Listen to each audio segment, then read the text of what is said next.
जम्मू कश्मीर के नौजवानों का देश पर उतना ही अधिकार है जितना राजस्थान, मध्य प्रदेश या किसी भी अन्य राज्य के नौजवानों का या छात्रों का देश पर अधिकार है। ये बातें किसने कही?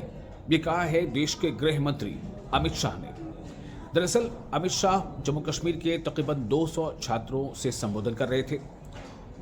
उनके बीच वो अपनी स्पीच दे रहे थे और ये मौका था वतन को जानो नाम के खास प्रोग्राम का।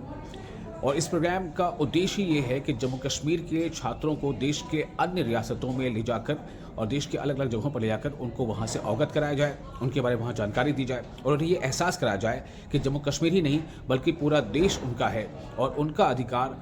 देश के किसी भी राज्य में या क्षेत्र में उतना ही है जितना किसी भी दूसरे राज्य का अधिकार वहाँ के छात्रों का या वहाँ के नौजवानों का अधिकार देश के किसी भी भाग में है।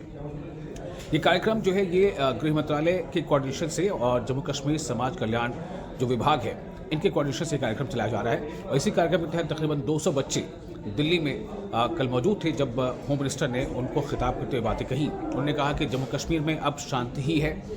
वहाँ पहले जो पत्थरबाजी घटना थी उसमें बहुत कमी आई है, बल्कि वो ख़त्म हो गई, वो नहीं है अब। और जो जम्मू कश्मीर के छात्र हैं वो आप अपना योगदान हर क्षेत्र में दे रहे हैं। और इसी तरह से उन्होंने बताया कि आप जिस तरह से आपके घर में कई कमरे होते हैं तो आप हर कमरे के बारे में जानते हैं, आप हर कमरे में जाते हैं। उसी तरह से ये जो भारत देश है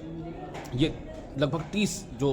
यूटी और हम राज्य अगर मिला दें तो लगभग 30 रियासतों को मिलाकर एक देश है और इसमें हर एक रियासत के बारे में जानना, यहाँ के संस्कृति के बारे में जानना, यहाँ के कल्चर के बारे में जानना, यहाँ की चीज़ों के बारे में जानना, मौसम के बारे में जानना, ये सब कुछ उतना ही अधिकार आपका भी है, यानी जम्मू कश्मीर के छात्रों का भी है जितना किसी भी अन्य राज्य के छात्रों का। तो गृह मंत्री के ये शब्द जाहिर है जम्मू कश्मीर के उन छात्रों के लिए काफ़ी अहम है और